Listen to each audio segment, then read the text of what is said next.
Good morning students. हमने previous class के अंदर हाइड्रोकार्बन्स और उसके क्लासिफिकेशन को पढ़ा था, जिसमें हमने अल्कीन्स और अल्काइंस के बारे में पढ़ा था, सैचुरेटेड अनसैचुरेटेड हाइड्रोकार्बन्स के बारे में पढ़ा था, उनका जनरल फॉर्मूला, उनकी स्ट्रक्चर, ये सब हम पढ़ चुके थे।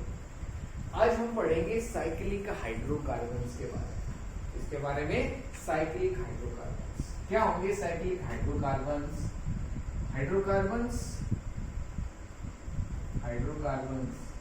in which there is a ring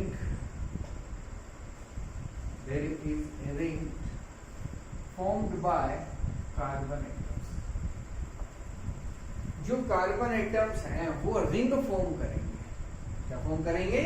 ring form करेंगे। फॉर एग्जाम्पल कि आपके पास है CH2 एंड CH2, ये एक रिंग फॉर्म हो गई, तो ये साइक्लिक हाइड्रोकार्बन। कैसा कार्बन है ये? Cyclic hydrocarbon. ठीक है, ये भी हो सकता है आपके पास CH2 CH2 CH2 CH2 इसमें 4 है, 5 भी हो सकते हैं आपके पास। 5 कार्बन एटम्स भी इसके अंदर हो सकते हैं। ठीक है, सभी सिंगल बॉन्ड से होंगे, डबल से भी हो सकते हैं, ट्रिपल से भी हो सकते हैं। ठीक है, तो ये साइक्लिक हाइड्रोकार्बन्स क्या है? Cyclic hydrocarbons. अब देखो, इस स्ट्रक्चर को मैं इस तरीके से भी रिप्रेजेंट कर सकता हूं। इसका मतलब क्या है कि यहाँ हर कॉर्नर पे एक कार्बन एटम प्रेजेंट है।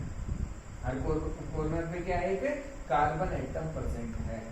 और इस कार्बन एटम की अगर मैं बात करूं तो देखो, इसको ध्यान से समझना कि इस स्ट्रक्चर को मैं ऐसे क्यों कैसे लिख पा रहा हूं, वो देखेंगे कि ये जो कार्बन एटम है, इसके बॉन्ड आपको कितने दिख रहे हैं? 2 बॉन्ड दिख रहे हैं, 1 और 2। एक बॉन्ड तो इसने इस कार्बन के साथ बना रखा है, पहले कार्बन के साथ, और एक बॉन्ड इसने किसके साथ बना रखा है? थर्ड कार्बन के साथ। तो 2 बॉन्ड तो हो गए। कितने बॉन्ड बच गए? 2। और 2 बॉन्ड किसके साथ है? इसके हाइड्रोजन के साथ। किसके साथ है? हाइड्रोजन के साथ। CH2 मतलब 2 हाइड्रोजन है, 2 हाइड्रोजन जो है इसके साथ बॉन्डेड है, वो हम इस तरीके से भी दिखा सकते हैं। तो यहाँ तो मैंने हाइड्रोजन नहीं दिखाई कहीं भी, इस पे भी 2 हाइड्रोजन है, इस पे भी है। तो इस स्ट्रक्चर को ये लाइन रिप्रेजेंटेशन होती है। क्या होती है? Line representation.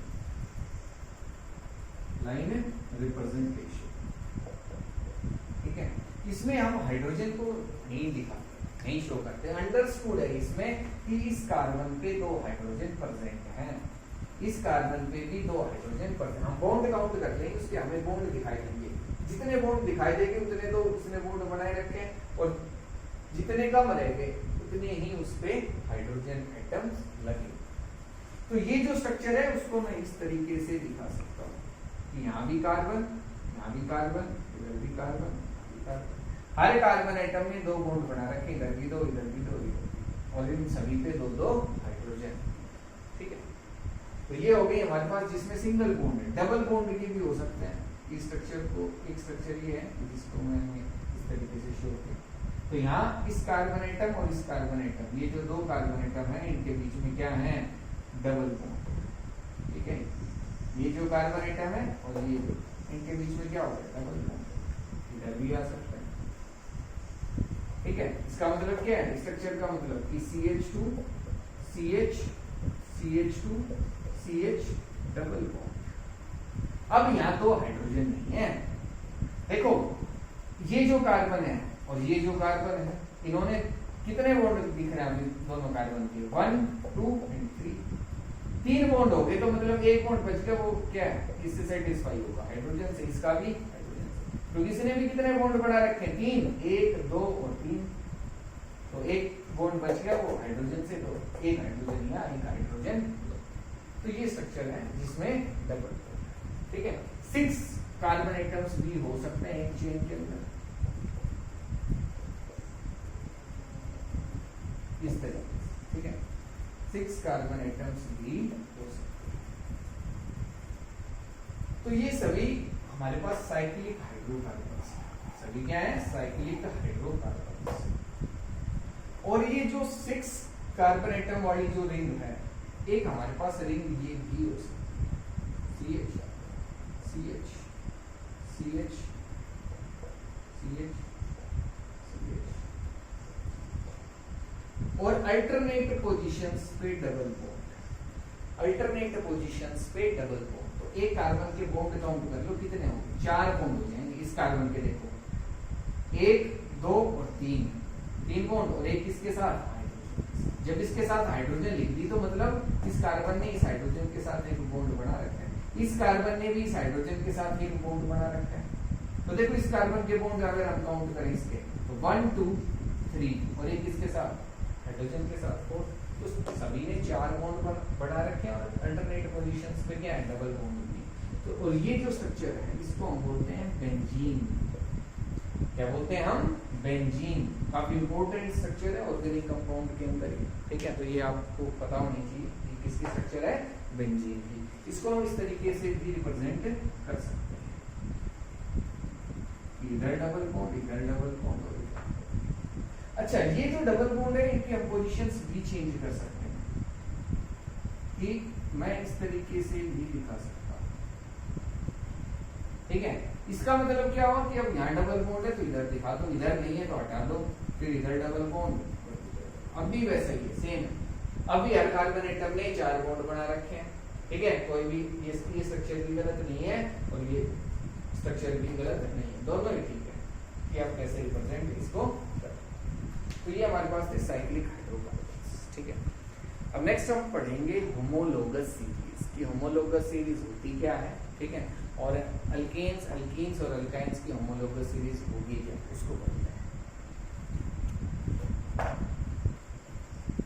अगर हम बात करें होमोलोगस सीरीज की, तो होमोलोगस सीरीज क्या होगी, a series in which compounds have almost similar chemical properties and there is a regular gradation in physical properties with rise in molecular mass. Third, successive members of homologous series are differ by CH2 group or 14 mass units. हम कुछ भी कह सकते हैं, मतलब 3 conditions homologous series को define करने के लिए 3 कंडीशंस हम कह सकते हैं, या कह सकते हैं कि 3 प्रॉपर्टीज है, कैरेक्टरिस्टिक्स है होमोलोगस सीरीज। फर्स्ट क्या है कि उसके अंदर जो कंपाउंड्स होंगे they have almost similar chemical properties, उनकी जो केमिकल प्रॉपर्टीज है वो नियरली सेम रहेगी, ठीक है। दूसरा, regular gradation in physical properties with rise in molecular mass, और जो फिजिकल प्रॉपर्टीज हैं वो धीरे धीरे इंक्रीज होती रहेंगी with molecular mass, with rise in molecular mass. मतलब उनमें जो चेंज आएगा वो एक रेगुलर चेंज आता रहेगा जब एटॉमिक मास बढ़ता रहेगा, मॉलिक्यूलर मास क्या होता रहेगा, बढ़ता रहेगा, ठीक है। कि मेल्टिंग पॉइंट है, बॉइलिंग पॉइंट हो गया, अगर कंपाउंड या जो मॉलिक्यूल है उसका साइज बढ़ता जाएगा तो ये चीजें भी क्या होती जाएंगी, इंक्रीज होती जाएंगी, ठीक है। तो ये फिजिकल प्रॉपर्टीज में मेल्टिंग पॉइंट हो गया, बॉइलिंग पॉइंट हो गया, विस्कोसिटी है या डेंसिटी है, ये सब चीजें हो गई। Next, successive members of homologous series are differ by CH2, और जो सक्सेसिव मेंबर्स होंगे, जो मेंबर्स मतलब लगातार है, एडजेसेंट है, ठीक है, वो उनके अंदर जो डिफरेंस होगा वो एक CH2 ग्रुप का होगा। इसका होगा CH2 ग्रुप का, या हम कह सकते हैं 14 मास यूनिट का, ठीक है। इसका 14 मास यूनिट का, ये क्यों, क्योंकि यहाँ अगर हम देखें तो कार्बन का मास 12 और हाइड्रोजन का 1 × 2 कितना हो गया, ये 14। हाइड्रोजन का 1 होता है, कितना हाइड्रोजन 2, तो 14 मास यूनिट का क्या आएगा, ठीक है। अब होमोलोगस सीरीज अगर हम देखें तो कैसे लिखेंगे होमोलोगस सीरीज, ठीक है। ये कई बार एग्जाम में आ जाते हैं, 1 मार्क्स में क्वेश्चन पूछ लेता है कि होमोलोगस सीरीज का मेंबर बताओ। कि आप फॉर एग्जांपल अगर हम देखें homologous series of alkane and alkyne and, तो अल्केन अगर हम देखें तो हम स्टार्ट करेंगे इसमें CH4 से, नेक्स्ट C2H6। अब इनका जनरल फॉर्मूला आपको याद रखना है, CnH2n+2, CnH2n- सॉरी CnH2n, और यहाँ क्या आएगा CnH2n-। तो n की वैल्यू 1 पुट करो, ये आ गया, 2 पुट किया तो ये आ गया, 3 पुट करेंगे तो C3H3, C4H10 एंड यहाँ अगर हम देखें तो CnH2n है तो हमें यहाँ 2 से स्टार्ट करना पड़ेगा। तो फर्स्ट मेंबर जो है वो तो है हमारे पास C2H4 C3H6 C4H8 C5H10 और यहाँ अगर हम देखें तो फर्स्ट मेंबर जो है वो होगा हमारे पास C2H2 C3H4 C4H6 C5H8। ये होमोलोगस सीरीज है। अब ये नीचे चलती है और इसमें जो सक्सेसिव मेंबर्स हैं वो CH2 ग्रुप से डिफर कर रहे हैं, हमने ये पढ़ा था। तो इसमें CH2 ग्रुप ऐड कर दो CH4 में। CH2 ग्रुप जब ऐड करोगे तो कितने कार्बन होंगे? तो एक ये रहा और एक ये रहा। 4 हाइड्रोजन पहले थे, 2 ऐड कर दी, कितने हो गए? 6। तो ये तो आ गया। इसमें अगर देखेंगे तो यहाँ CH2 ऐड कर दो तो 2 कार्बन तो थे, एक और ऐड हो गए, कितने हो गए? 3। 6 हाइड्रोजन थे और हमने कितने ऐड कर दिए? 2। CH2 ऐड कर रहे हैं तो 2 हाइड्रोजन हो गए, तो टोटल हाइड्रोजन कितने हो गए? 8। तो C3H8। तो CH2 ग्रुप का जो है वो डिफरेंस रहेगा, चाहे आप यहाँ देखो या चाहे इधर, ठीक है। और CH2 का मतलब कि किसका डिफरेंस है? 14 यूनिट्स का। किसका डिफरेंस है? 14 यूनिट्स का डिफरेंस जो है वो हर मेंबर सक्सेसिव मेंबर के बीच में। और ये जो मेंबर्स हैं, ये जो जितने भी मेंबर्स हैं किसी भी होमोलोगस सीरीज को, इनको हम बोलते हैं होमोलोग। क्या बोलते हैं? होमोलोग। ये सभी होमोलोग्स हैं, ये भी होमोलोग्स हैं, ठीक है। ये भी क्या आपके पास? होमोलोग्स सभी। तो आपसे एग्जाम में क्वेश्चन क्या कहेगा कि अल्कीन्स जो है उसका थर्ड मेंबर बताओ क्या है? अल्कीन्स जो है उसका थर्ड मेंबर बताओ होमोलोगस सीरीज का। तो थर्ड मेंबर ये आएगा। और कहे कि थर्ड मेंबर बताओ अल्केन का, तो थर्ड मेंबर ये आएगा। तो आप इनको रटना नहीं है कि C3H8 का 3 कार्बन ही होंगे, थर्ड मेंबर है तो 4 कार्बन होंगे अगर फोर्थ मेंबर, तो ऐसा नहीं है, यहाँ चेंज हो रहा है। फर्स्ट मेंबर में 2 कार्बन है इधर, सेकंड में 3 है, थर्ड में 4 है, फोर्थ में 5 एंड सो ऑन। तो ये आपको दिख रहा है कि किसके लिए पूछ रहा है, वो अल्केन के लिए पूछ रहा है, अल्कीन के लिए पूछ रहा है या अल्काइन के लिए पूछ रहा है, ठीक है। उसके बाद आपको अपना आंसर करना है। तो ये होमोलोगस सीरीज जो है इनको अपने नोटबुक में नोट करना है, ठीक है। यहीं तक कर लेना, आगे एक दो और एग्जांपल लिखना चाहो तो आप लिख सकते हो। तो ये हमारे पास होमोलोगस सीरीज होगी अल्केन्स की एंड अल्काइन्स की, ठीक है।